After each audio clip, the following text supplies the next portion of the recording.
সিয়ান্সকে দিয়েছে সিয়ান্সের মা। এই যে কালকে পাটিসাপটা, কালকে রাত্রে পাটিসাপটা খেয়েছে, আবার সকাল থেকে উঠে পাটিসাপটার জন্য কাঁদছিল। ওর মা বলছে একটু বেলা হলে খাস, বেলায় সকালবেলায় খাস না, একটু চা বিস্কুট টিস্কুট খা, তারপরে খাবি।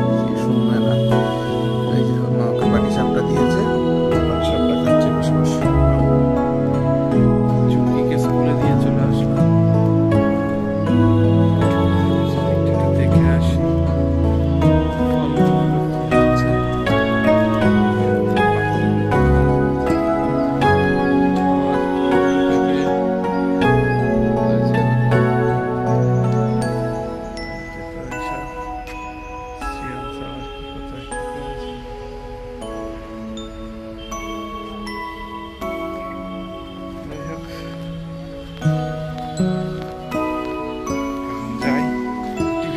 করে গেছি। আমার টিফিন হয়ে গেছে, সিয়ান্সেরও টিফিন হয়ে গেছে, সুতরাং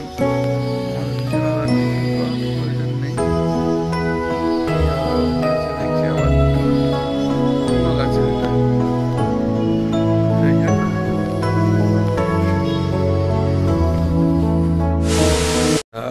পুত্র পবিত্রতার নামে আমিন।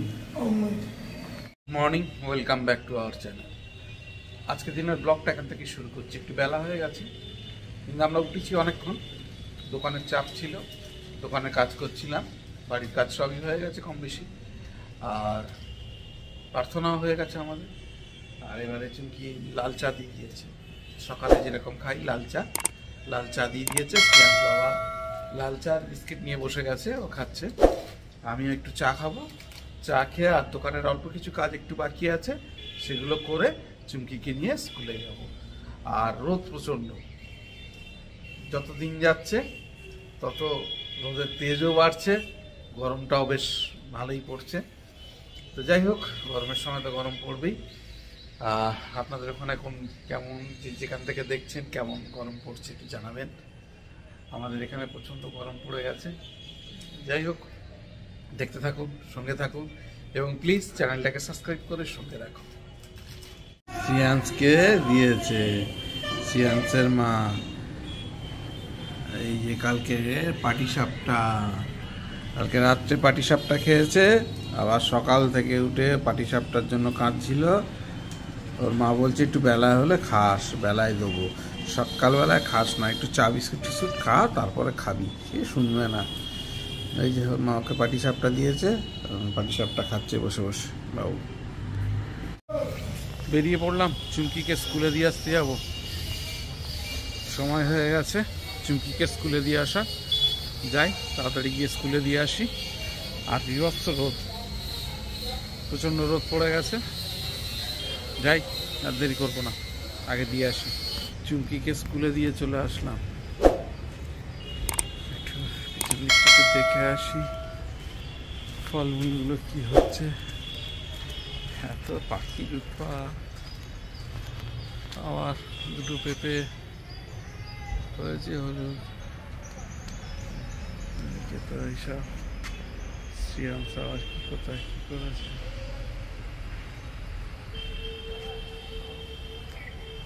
যাই হোক, এখন যাই। টিফিন তো আমরা করে গেছি, আমার টিফিন হয়ে গেছে, সিয়ান্সেরও টিফিন হয়ে গেছে, সুতরাং আমাদের দুজনের আর টিফিন করার প্রয়োজন নেই। পেয়ারাও হয়েছে দেখছি, আবার দুটো অন্য গাছের এটা। যাই হোক, উনি ঘুম থেকে উঠেছে, ঘুমাচ্ছিল সিয়ান্স বাবা। কি এখন স্কুল থেকে আসলো, এবারে ও লাঞ্চের প্রিপারেশন করবে, আর আমি একটু দোকানে কাজ করছিলাম, আর তারপরে দুপুরে কাজ একটু করেছি। দুপুরবেলা একটু কাজ টাজ করে, বাড়ির কাজ ছিল কিছু করে, আমি একটু বসেছিলাম। তা চুমকি চলে এসছে, সিয়ান্স বাবা এক্ষুনি ঘুম থেকে উঠেছে, খেতে বসে গেছে। তিতো আছে, উচ্ছে আলু ভাজা, আর শ্রেয়াংসের জন্য ঝিঙে দিয়ে মাছের ঝোল। ঝিঙে থাকলেও ঝিঙে দিয়ে মাছের ঝোল খাবে, আর কিছু না দিচ্ছি। এই যে দোকান বন্ধ করে এবারে যাচ্ছি বাড়ির দিকে, দেখি শ্রিয়াংশরা কী করছে। বাড়িরও কিছু কাজ আছে, সেগুলো সারবো, তার দেরি করবো না। যাই এখন বাড়িতে গিয়ে দেখি। শ্রিয়াংশকে নিয়ে আজকের বেরোয়নি, আর ও খুব বেশি জেদও করেনি, আস্তে আস্তে অ্যাডজাস্ট হচ্ছে। আজকে প্রায় 3-4 দিন হলো ওকে নিয়ে আর বেরোয়নি। যাই হোক, যতটা কম বেরোনো যায়, কিন্তু ওকে তো একটু বের করাটাও তো উচিত, সেটাও ঠিক। তা চেষ্টা করব যে অন্যদিকে নিয়ে যাওয়ার, বাজারে না নিয়ে গিয়ে। দেখি কি করা যায়। রান্নাবান্না চলছে এখন। আর এই যে শ্রিয়াংশবাবু ঘুরছে, শ্রিয়াংশবাবু ফ্রেশ হয়ে নিয়ে ঘুরছে, রান্নাবান্না চলছে। আর এবার ব্লগটা এখান থেকে কন্টিনিউ করছি। বাড়ির কাজ সারছিলাম, দোকান থেকে এসে শ্রিয়াংশকে রেডি করলাম, ফ্রেশ ট্রেশ হয়ে স্নান টান সেরে নিলাম, আমিও স্নান টান সেরে ফ্রেশ হয়ে নিলাম। আর চুমকি তো ডিনারের প্রিপারেশন করছে, আর আমি এখন প্রার্থনায় বসবো। যথারীতি রোজকার মতন আজকে প্রার্থনায় বসবো। এখন প্রার্থনা থেকে উঠে দেখা হবে ডিনারের টেবিলে। দেখতে থাকুন, সঙ্গে থাকুন। বাবা খেতে বসে গেছে, আর আজকে আমাদের রাত্রে ডিনার ডিমের অমলেট আর তার সঙ্গে বেগুন ভাজা।